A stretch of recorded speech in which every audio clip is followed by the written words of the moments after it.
What's going on, everyone? Welcome back to Authority Watch. Today's case features a familiar defendant returning to court once again, armed with another motion to dismiss and the same confidence that he's uncovered legal loopholes no one else seems to recognize. What is your date of birth, Mr. Gray? Good afternoon, Your Honor. 72 is my date of birth.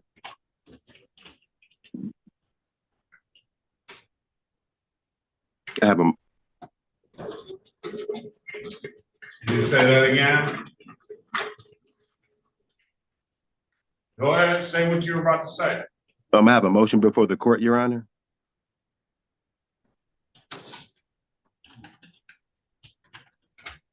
Let me first start. Do you need a lawyer, sir? No, Your Honor.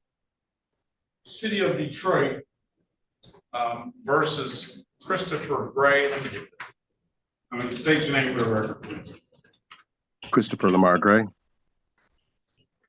All right, today is the date and time set for a pretrial, and then there's warrants on the other matters. I'm going to enter a not guilty plea on your behalf. I'm going to give you a $0 bond. And I'll recall the warrants. What is your motion, sir? I have a motion to strike and dismiss. What are the bases? Basis of federal rules of civil procedure. Number one, there's no claim. There's no ratification of the claim. There is a claim. There is a. You want me to read out I waived the reading of the information. You want me to read the allegations that have been made into the record? Do you need me to do that? No, I don't. No, I don't, Your Honor. I deny your motion on that basis. What else do you have to say? What else? You deny my motion because of what, Your Honor? Yes. The reason the charges are handled this way is simple. Having them read aloud would only underline why your argument fails, especially when federal civil procedure rules are cited in a criminal matter. That disconnect alone is enough for the court to deny the motion. There is no real. I denied your motion because there is a and this is criminal procedure, not civil procedure. But I denied your motion because there is an allegation here. You're saying, Your Honor, you're saying this is a criminal matter? Yes. Okay, well then we need the corpus delicti. And so that's what I'm asking for. If there was a criminal matter, basically what you're telling me is that something has happened, someone has either been damaged or someone has been or either someone has been damaged or someone has something has been come up missing. And if that's the case, then that means that there is a crime. And if there's a crime, then there is what do you have that's saying that I did the crime? What you're saying that I created this crime that hurt this person. And if I hurt this person and I created the crime, then a third thing that you have to have is the identification of the person. You have the identification of the person, which is me, but you don't have a person saying that they were hurt or damaged, or the crime that's saying what I did to hurt or damage the person. So how do you have a crime? Okay. You went to law school? No, Your Honor, I have not. And where did you get that? Where did you get that from? Where did you learn all that? I've been studying for quite some time, trying to understand what's going on. I have a different perspective as to what's being said that happened. I'm understanding more the procedure that is necessary for a crime to go for them to bring a crime forward. I'm understanding that a bit more. You're beginning to say the legal terms correctly, but understanding them is a separate issue. Take corpus delicti as an example. It does not require a physically injured person for a crime to exist. It requires proof that a criminal act occurred. At this stage, a charging document combined with an officer's sworn statement can establish probable cause, with additional evidence presented later at trial. And where did you get that understanding? I've done some Cornell law studies. I've also sat down with a couple of friends who have had some issues. I picked up wherever I could, just started to study the law. I just started to go back through Cornell law, started to figure out what was going on, and to understand the nature of how crimes, what a crime is, and everything else. So just a And course of me Cornell searching it law, out. and you're citing Cornell law for all of that you just said to the court? No, what I did, Your Honor, was I realized that one of the biggest portions that you have to have is you have to have the corpus delicti. And that is Okay. in when you're What is being a corpus, charged criminally. what is a corpus delicti? What do you mean, what is the corpus delicti? What is your understanding of what corpus delicti is?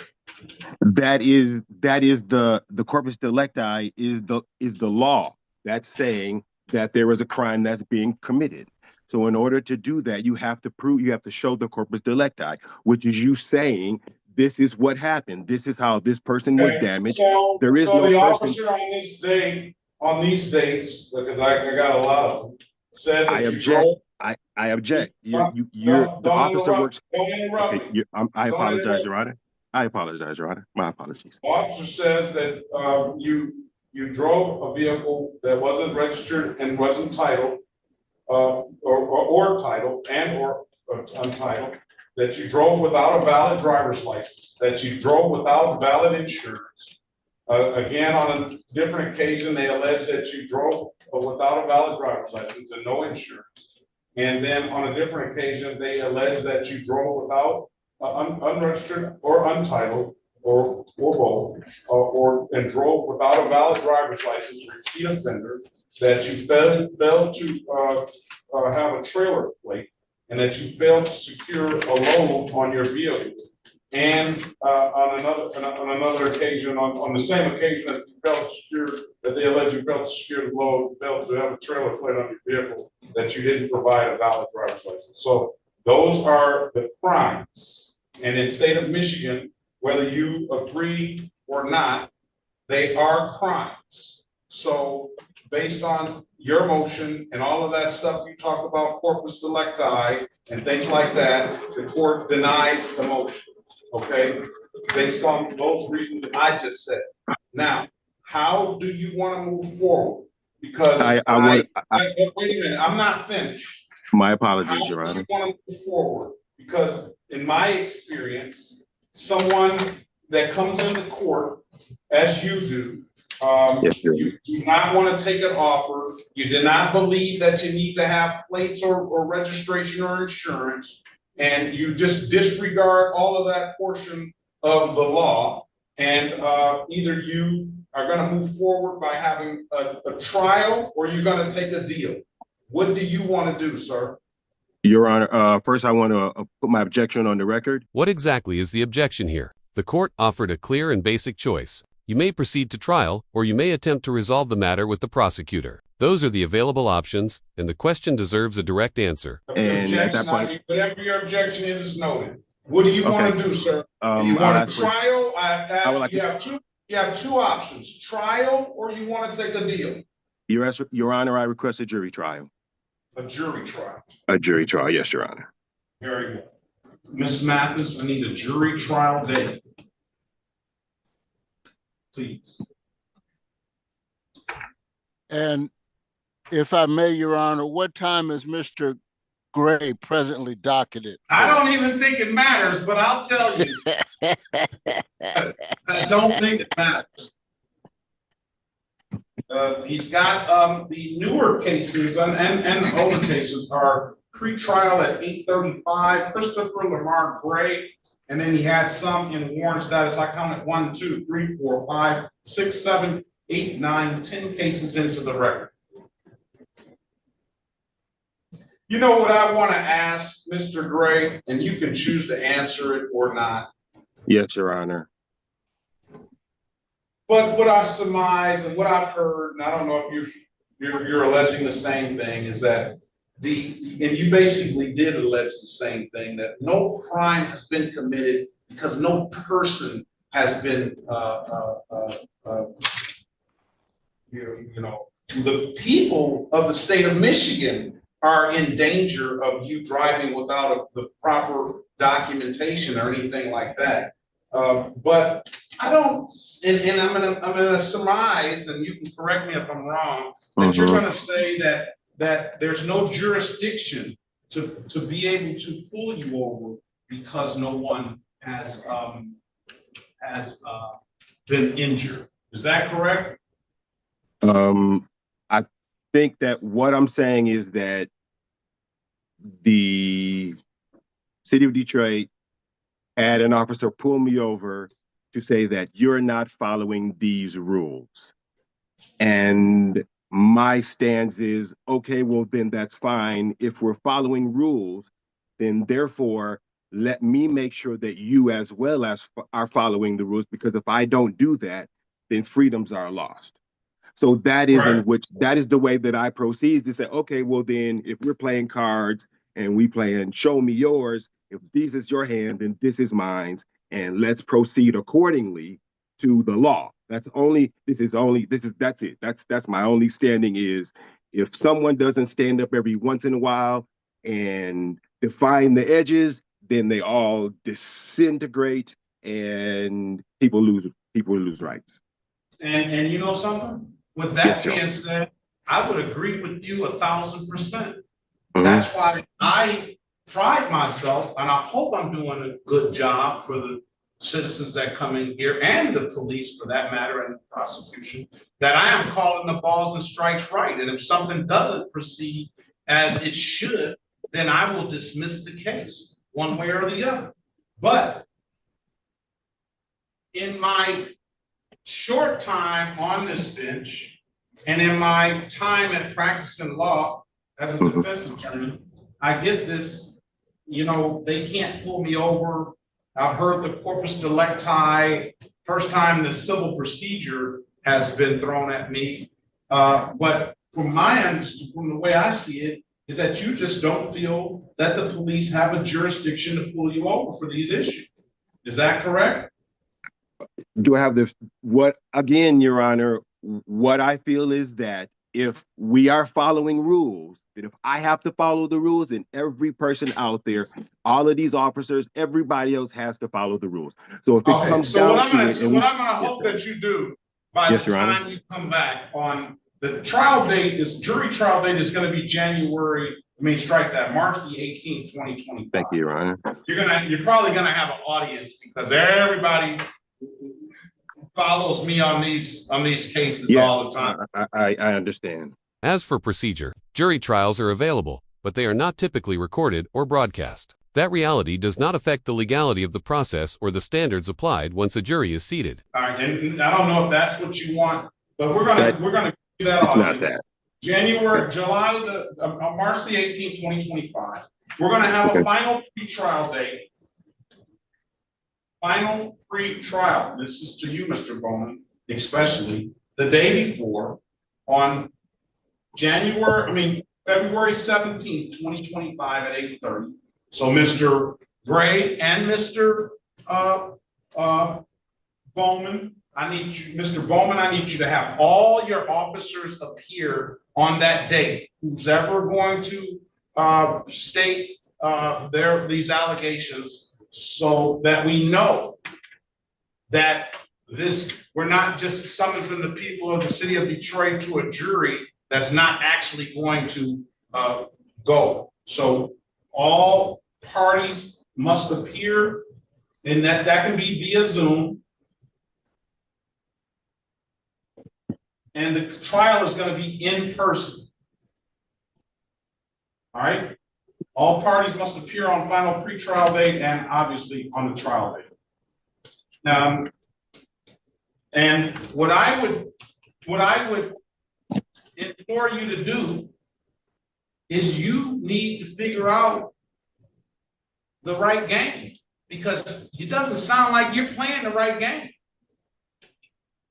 I understand, Your Honor. I appreciate, first and foremost, let me say, I appreciate the dialogue. I appreciate you sitting here and engaging with me at this level. So I recognize what you're saying, and so yeah, I guess it's to the table we go. So yeah, but get your game in order, because I'm just giving you a little heads up. If you come in with that game on the jury trial date, then more than likely you'll lose unless you can find one of those jurors or a couple of those jurors or even all of them to have some sympathy for you, sir. I don't know. I got a whole basis for understanding, and so yeah, if you know Well, it that is what it basis is. that you outlined shortly today is not. What was flawed in my what was flawed, Your Honor? In the end, the filings reflect several misunderstandings. Civil rules do not govern this case. Corpus delicti has already been addressed at this stage, and the arguments presented do not alter that conclusion. This is precisely the type of situation where competent legal representation could be beneficial, including an attorney appointed by the state if eligible. We already discussed it. The federal rules of civil procedure that you brought up as a motion to dismiss, not the right basis. The corpus delicti, they do have a corpus delicti. They do have a crime that they say has been committed. And if you read the MCL, the Michigan court rules, and the Michigan statutes, then you'll see those crimes outlined there. They have them on the tickets. They got the statute numbers that are on the tickets. So that's not the right basis. So you're in a whole different ball game, and you need to come on to this ball game here. Okay. All right. Okay. Well, I guess we will have that discussion again. I appreciate it. I also want to say I recognize and honor your compassion that you sit on the bench with. I see it as you go out here and you judge our people, and so for all of that, kudos, man. That's for where you sit. I appreciate that. Thank you, sir. Appreciate it. I appreciate Yes, that, sir. Mr. Gray. Yes, sir. You have a Yes, safe sir. happy holiday season, sir. And You as well. best of luck to you. I'll see you back on March the 17th, 2025 at 8:30 for a final pretrial. And let me say this, let me add to the record. Yes, Your Honor. If there's any motions, those motions need to be in writing. 10 days, within 10 days. Let's put that on the record to a motion. Those motions need to be in writing. Have those motions to the court by February 14th, 2025. And the response will be February 21st, 2025. And I'll rule on those motions on the final pretrial date of 3/17/2025. Again, all parties must hear Mr. Kaufman, all right? That brings us to the end of today's analysis. We'll continue following the case as it moves forward. Thanks for watching Authority Watch. If you found this breakdown helpful, consider subscribing for more real courtroom coverage and legal insight.